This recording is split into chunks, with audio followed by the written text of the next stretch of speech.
안녕하세요. 몰트만 강독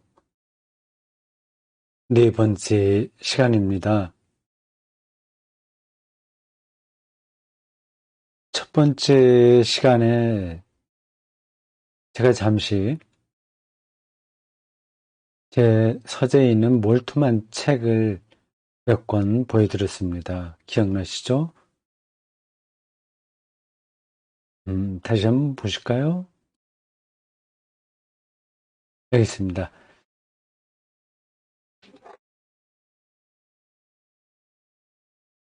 삼위일체와 하나님 나라에서 쭉 있어요. 이거 말고도 여러 권 있다고 말씀드렸죠. 제가 소장하고 있는 것도 여기 사진으로 담은 거 말고도 많이 있습니다. 특별히 그분의 희망의 신학, 그건 제가 아마 박사학위 논문 쓸 때도 참고를 했으니까 여러 번 읽었을 겁니다. 많이 배웠어요. 그 책을 제가 잠깐, 요, 제 3강 끝내고 찾아봤습니다. 어느 구석에 있더라고요. 요즘 제가 제, 아, 책을 많이 정리하느라고 뒤섞여 있습니다. 많이 처분했습니다. 음, 그게 그 희망의 신학, 그거도 있었고, 그 외에 원서도 몇 권 더 있어서 잠깐 보여드리려고 사진을 찍었습니다. 보세요. 이 새 책입니다. 희망의 신학. 옛날에 있었던 건 이제 다른 분이 번역한 건데, 그건 아주 낡고, 뭐, 제본도 그렇고, 내용도 좀 충실하지 않았는데, 이신근 박사님이 새롭게 번역해서 아주 깨끗하게 낸 책입니다. 이 책이 나온 지가 벌써 제법 되죠. 2000, 보자, 2002년도에 나왔습니다. 음, 희망의 신학. 그, 보여드려야 되겠네요. 보자, 이 비디오 장치를 보셔야 제가 가지고 있는 책을 보실 텐데. 네, 이 책입니다. 요 표지를 넘겨서 내지에 보면, 이신간 박사가 저에게 선물로 준다고 글을 썼습니다. 상투적으로 썼네요. 정릉선 목사님, 해존, 2002년 12월 4일 이렇게 써서 보냈습니다. 역자, 이신건 드립니다. 그 외에도 이신건 박사에게 받은 책이 몇 권 됩니다. 본인이 번역한 거를 기회만 되면 저에게다 보내는데 이번에 이 나는 영생을 믿는다 이건 보내지 않았어요. 근데 이거 제가 받고 잘 읽었습니다. 제가 박사학위 논문 쓸 때는 이 책을 본 게 아니라 그 앞서 다른 분이 번역한 아주 옛날 책을 봤죠. 이건 잘 흠투도 그렇고 책을 아주 깔끔하게 만든 거라서 나중에 또 읽어봤습니다. 도움을 많이 받았어요.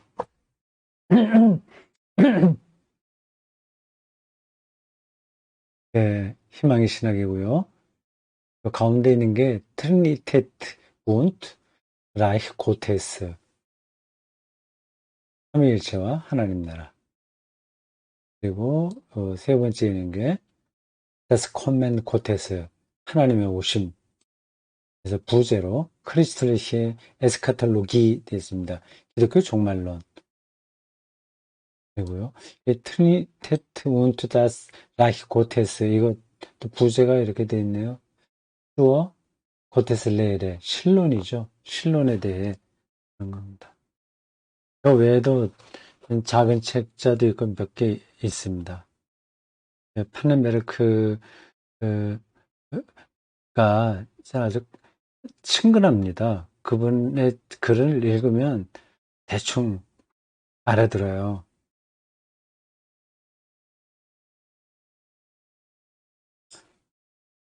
이 희망의 신학, 이건 정말 이건 명저예요. 이걸 이제 한번 이제 강조하고 싶긴 한데, 이신금 박사가 직접 하면 가장 좋겠죠.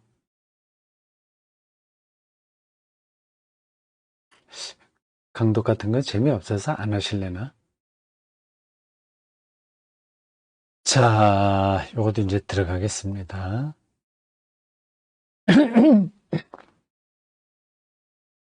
그게 아니라, 예, 들어가고, 이제 오늘은, 음,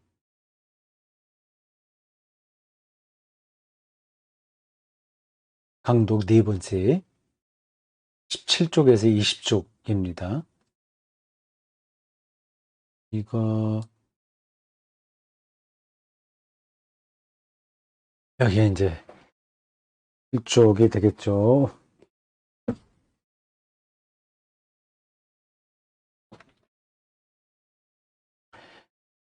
앞에서 본 거는 들어가는 말이었습니다. 이제 본격적으로 영생에 대한 이야기가 시작됩니다. 이 부분이에요. 제가 사진 찍어서 올렸습니다. 두 가지 물음. 그런 제목입니다. 죽음 후에도 생명은 존재하는가? 우리가 좀 진지하게 생각해 봐야 되겠죠. 모든 것들이 다 끝나고 소멸됐나? 아무것도 남지 않나? 뭐가 남나?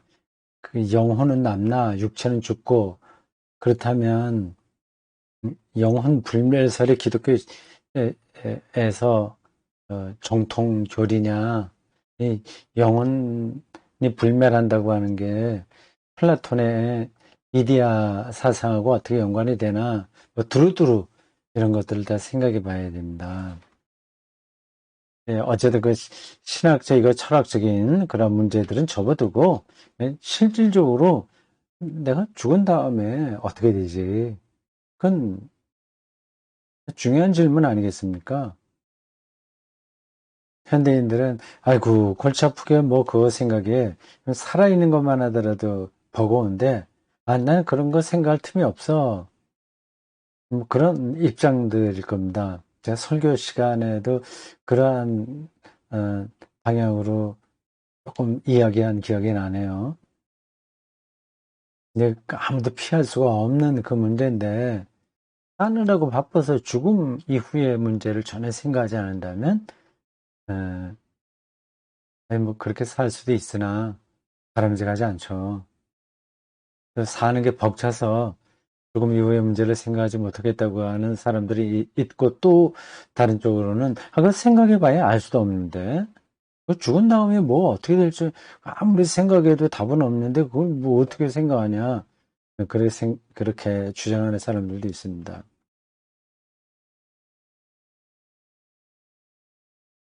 네, 우리는 멀뚱한 더불어서 이 문제에 질문하려고 합니다. 죽음 후에도 생명은 존재하는가? 제가 삼가 끝나고 잠시 다른 책을 한번 검토하면서 특별히 절망의 끝에 숨어있는 새로운 시작이라고 하는 이 책을 봤어요. 요게 머릿말에서 몰트만도 한번 짚은 책입니다. 임앤데 안팡 그거죠? 제목이 그렇게 돼 있죠. 임앤데 대안팡. 여기 이제 그분이 그렇게 짚은 이유가 있습니다. 여기 이 책의 내용을 뼈대로 해서 지금 자기 실존 가운데서 이 문제를 에세이식으로 설명하기 때문입니다. 그래서 조금 더 책이 있게 이해하고 싶은 분은 이 책을 읽는 게 도움이 될 겁니다. 여기에서 특별히 3부가 중요합니다. 끝없는 시작이여. 이렇게 해놓고 그 3부의 1장 제목이 이렇습니다. 죽음 이후에 삶이 있는가?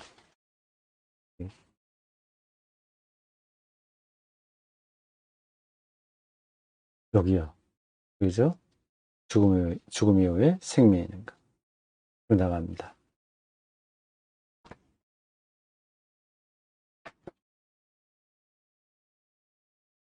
나중에 저의 이 책을 좀 잘 읽어보겠습니다. 제 3부 1장 죽음 이후에 삶이 있는가에서 다음과 같이 네 단락이 나옵니다. 첫째, 죽음과 함께 모든 것이 끝나는가? 둘째, 삶으로부터 무엇이 남는가? 우리는 사멸하는가? 아니면 불멸하는가? 세 번째, 죽은 자들은 어디에 있는가?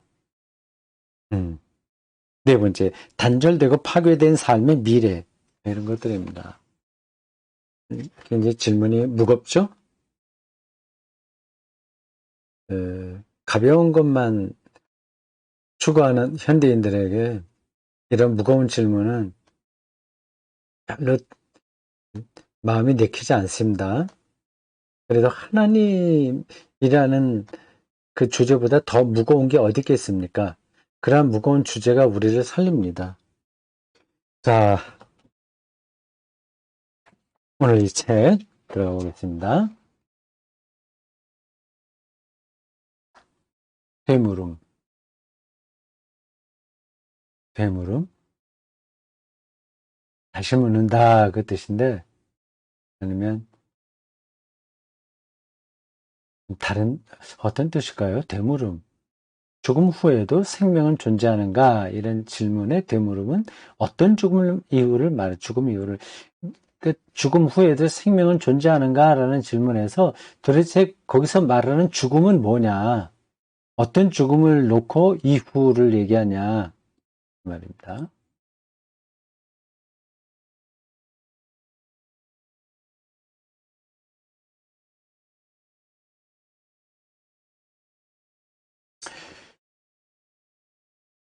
죽음 후에도 생명이 존재하는지를 묻는 많은 사람은 음, 사실은 그 생명의 본질을 아직까지 우리가 모르니까요. 자신도 모르게 자신의 죽음을 생각한다. 메멘토 모리라고 하는 유명한 라틴어 아포리즘 있지 않습니까? 메멘토 모리, 죽음을 기억하라. 죽음 후에 무엇이 존재하는가? 아니면 아무것도 존재하지 않는가?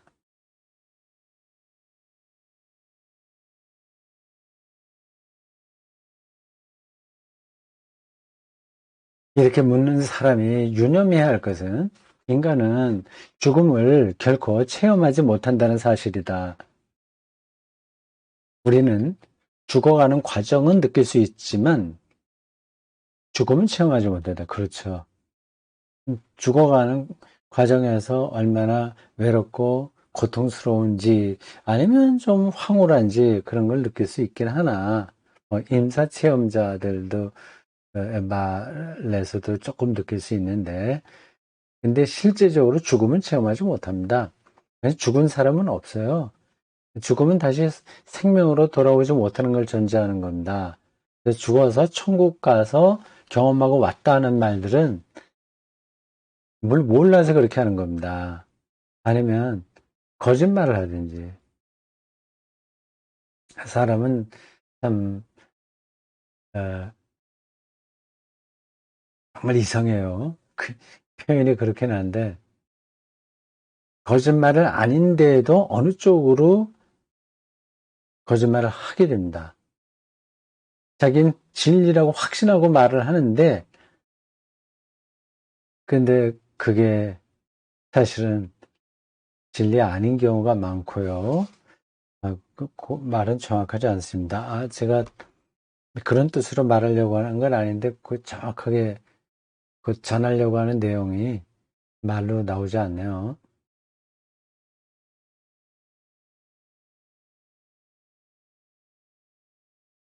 이런 거죠. 자기가 믿고 싶은 것을 믿는 거예요. 그- 네, 뭐 그렇게만 하고 넘어가겠습니다. 그, 그러니까 죽었다가 다시 돌아온다, 살아왔다, 뭐 천당 보고 왔다, 뭐 그런 얘기들은 되게 그렇게 믿고 싶어서 그렇게 진짜처럼 자기가 얘기를 하는 겁니다. 엄격하게 말한다면 우리는 죽어간 자들이 죽었다고 말하지 예, 못한다겠죠. 못하면 아무도 죽음을 경험하지 못했으니까요. 자, 이건 들어가고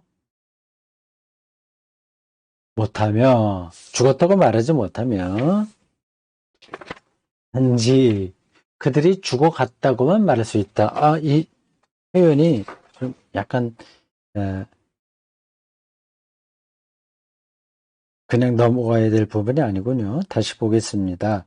엄격하게 말한다면 우리는 죽어간 자들 죽었다고 말하지 못하고 단지 그들이 죽어갔다고 죽었다 말하지 말고 죽어갔다고만 말할 수 있다. 아, 요렇게 차이를 두고 얘기를 하네요. 그러니까 죽, 죽은 거 실체를 우리가 모르고 죽음에 가까이 간 것만 아는 거죠. 무슨 말이냐. 숨이 끊어지고 뇌파가 정지되고 심장이 멎고 하는 건 죽은 거 아니냐. 근데 죽음 이후에 어떻게 되는지를 모르기 때문에 죽음에 아주 가까이 가는 거. 죽어갔다고 얘기는 할 수 있으나 죽었다 이렇게 말하지 못한다는 겁니다. 자신의 죽음을 체험한 사람은 아무도 없다. 가까이 갈 뿐이죠. 그리고 임사체험은 죽음 이전의 생명에 속한 것이다. 가까이 갔다가 돌아오는 것이 죽었다고 말할 수 없습니다.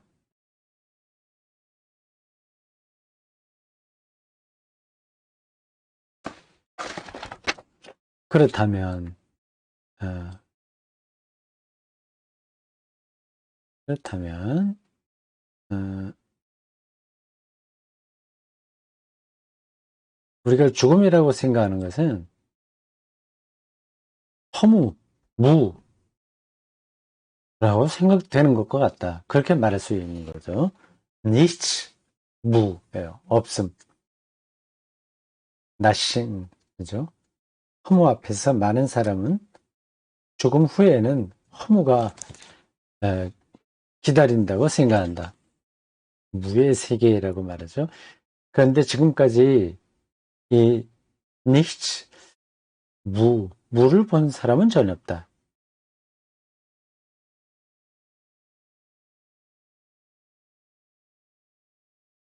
그러나 우리가 살아있는 동안에 죽은 다른 사람들의 죽음은 어떠한가?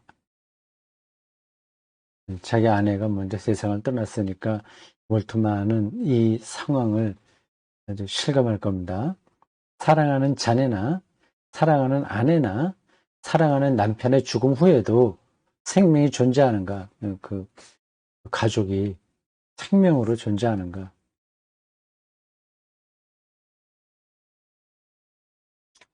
육체로서는 존재하지 않는 거고, 그에 대한 기억도 점점 없어지고, 그와의 사랑은 남을 수 있고요. 음, 뭐, 어느 쪽으로 생각하느냐에 따라서 그 생명 현상을 어느 쪽으로 생각하느냐에 따라서 대답은 달라지겠죠. 이것은 많은 사람에게 던지는 생명에 관한 물음이다. 근데 가족이 떠났을 때, 특별히 자식이 먼저 죽었을 때 도대체 무엇이 남나 하는 그런 질문입니다. 우리는 우리가 죽어가는 과정은 의식하지만 죽음은 경험하지 못한다. 그건 좀 기억해 둬야 되겠습니다. 음, 특별한 표현이네요. 죽어가는 과정은 우리가 의식하지만 죽음은 경험하지 못한다. 그 저희 가족이 뭐 오래 병을 앓다가 죽는다고 한다면 그 죽음에 가까이 갔을 때까지의 그 과정은 알잖아요. 근데 딱 죽은 다음에는 완전히 다르게 되니까 죽음이 뭐지? 그걸 우리가 확인하기 어렵다는 겁니다. 이해가 돼요? 우리는 오직 우리가 사랑하는 사람들을 통해서만 죽음을 경험한다. 그들에 대한, 그리고 그들의 생명에 대한 우리의 사랑을 통해 우리는 그들의 죽음을 경험한다. 더 이상 네, 그 사람과의 사랑이 지속되지 않으니 그 죽음이다. 얘기를 하는 거죠. 근데 그 앞에서 말한 거하고 뒤에서 말하는 거하고 약간 다른 건데 어, 앞에서는 경험하지 못한다고 그러고 뒤에서는 경험한다고 얘기를 하잖아요. 이 몰트만이 다른 상태를 얘기하는 것 같습니다. 그러니까 객관적으로 볼 때에 그러한 죽음은 우리가 경험하지 못하는데 사랑하는 사람의 죽음에서만 죽음을 경험한다. 그 얘기하네요. 그러니까 생명은 그런 사랑이라는 것 같아요. 그 같아요가 아니라 그죠. 그러니까 사랑하는 사람만이 죽음을 경험하는 거죠. 그러니까 그 죽음을 경험한 사람만이 부활을, 영생을 믿고 또 경험하겠죠. 그렇게 얘기할 것 같습니다. 우리가 사랑하는 사람의 죽음을 경험한 후에 우리는 이게 뭐 몰트만의 직접 경험이니까요. 거의 6, 70년 가까이 함께 살았던 아내가 죽었으니 그 사람의 마음이 어떨지 상상이 됩니다. 우리가 사랑하는 사람들의 죽음을 경험한 후에 우리는 요건 이제 들어가고 우리는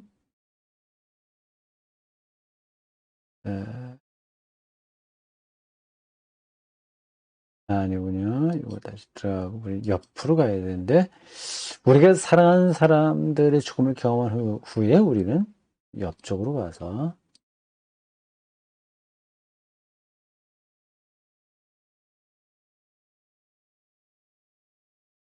어떻게 계속 살아가야 하며 그들이 없어도 어떻게 살아가야 하는가? 유가족들은 어떤 미래의 전망을 가지고 있는가? 사랑하는 사람의 죽음은 생명의 기쁨을 빼앗아가며 살아가려는 의지도 빼앗아간다. 이것은 하나의 진정한 죽음 경험이다.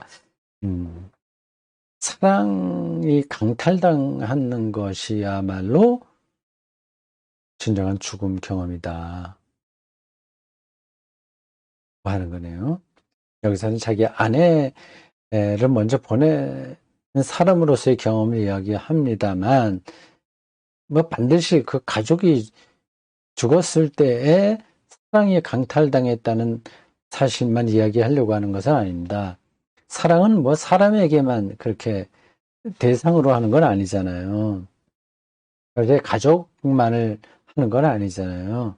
그러니까 모든 사람들을 그렇게 사랑하는 사람이라면 그는 늘 죽음을 경험하게 되겠죠.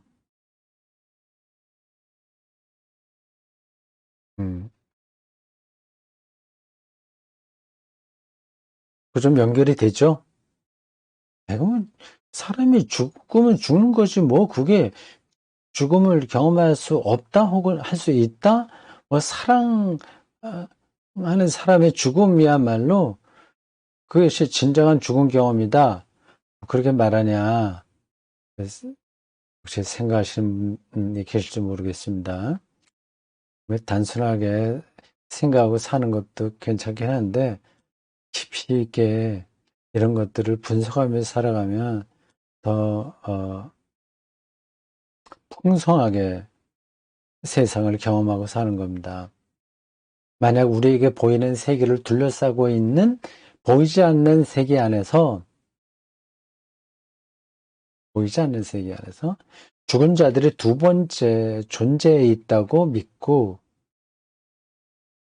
그렇게 느낀다면 사랑하는 사람의 죽음 후에도 우리는 계속 살아갈 힘을 얻을 것이다. 뭐 죽어서 하나님 나라에 가서 우린 만난다. 그런 희망이 있는 거죠. 살아갈 힘을 얻는 거죠. 여기서 두 번째 존재에 있다고 믿고 그건 좀 직역인 것 같은데 두 번째 존재다.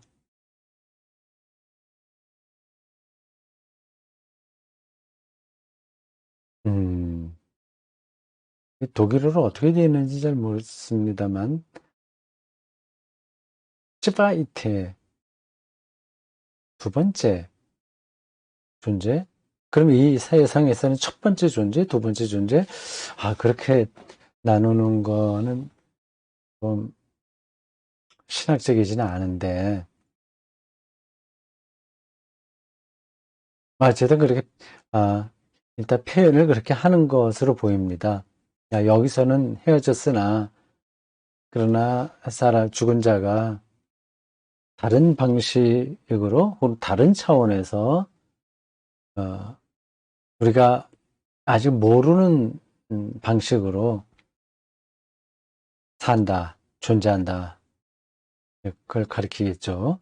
지금 그렇게 한다, 아니다, 그걸 얘기하는 게 아니라, 그걸 느낀다면, 그리고 그걸 믿을 수 있다면, 여기서 살아갈 힘을 얻는 거죠.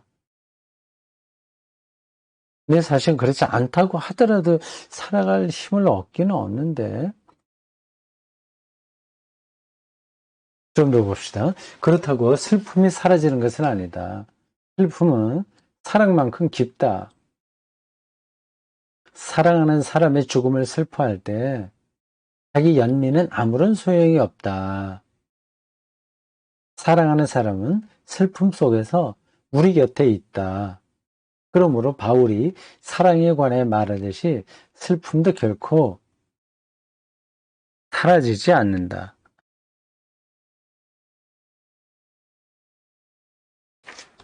바울이 사랑에 관해서 저렇게 얘기를 했나요? 슬픔도 결코 사라지지 않는다. 고린도전서 13장을 가리키는 것 같은데 사랑장 말입니다. 슬픔도 결코 사라지지 않는다.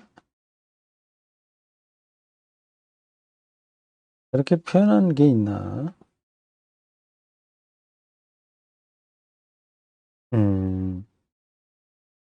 우리는 나중에 한번 확인해 보겠습니다. 사랑장이 아니라 다른 데 나온 이야기인가? 솔로몬이 지은 아가서가 말하듯이 사랑하던 고인에 대한 사랑은 죽음처럼 강한 것인가? 죽음은 아직도 인간의 사랑보다 더 강한가?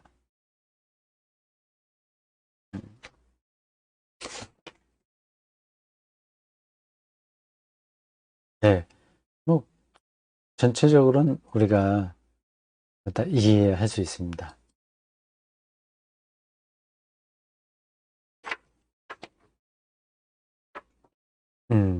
앞쪽에 그거 다 완전히 다 읽지는 않았네요. 그걸 놓쳤는데 읽고 가겠습니다. 강한가 하고 사랑의 행복은 사랑하던 자의 죽음을 넘어선다. 죽음이 사랑보다 더 강하지 않다는 겁니다.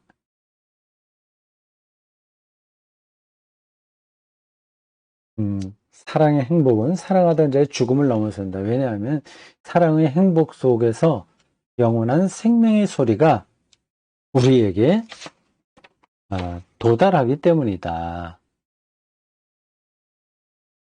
도달하기 때문이다. 그죠? 베테는 다음과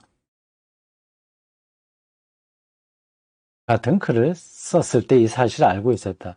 이 괴테는 신학자들이 많이 인용하는 사람입니다.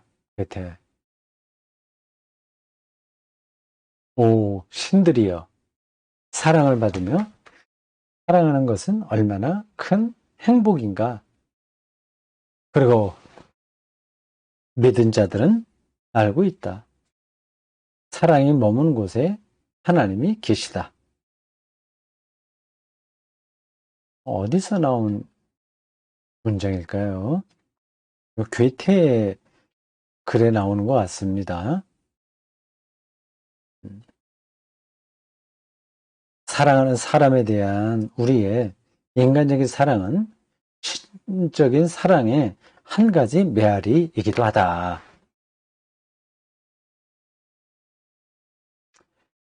예, 맞습니다.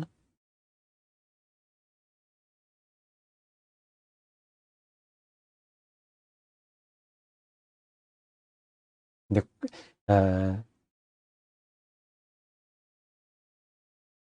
인간적인 사랑하는 사람에 대한 우리 인간적인 사랑, 그게 과연 뭔가 하는 것은 좀 더 이야기하긴 해야 됩니다.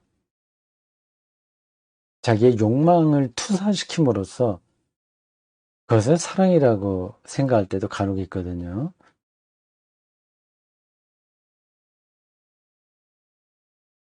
근데 그런 문제들은 이제 접어두고 참된 사랑을 이야기하고 있습니다. 존재 차원에서 그와 일치를 이루는 거죠. 그러니까 그가 잘났다, 못났다, 예쁘다, 아니다 하는 거는 다 빠지고 그 사람의 존재 자체가 어, 자기가 살아가는 삶과 하나를 이루는 상태의 그런 힘을 가리켜서 우리는 사랑이라고 얘기합니다. 쉽지가 않죠. 어쨌든 요 마지막 문장은 몰트만의 이 마지막 문장은 동의하는 바입니다. 사랑하는 사람에 대한 우리 인간적인 사랑은 신적 사랑의 한 가지 메아리이기도 하다. 자, 오늘 여기까지 하겠습니다.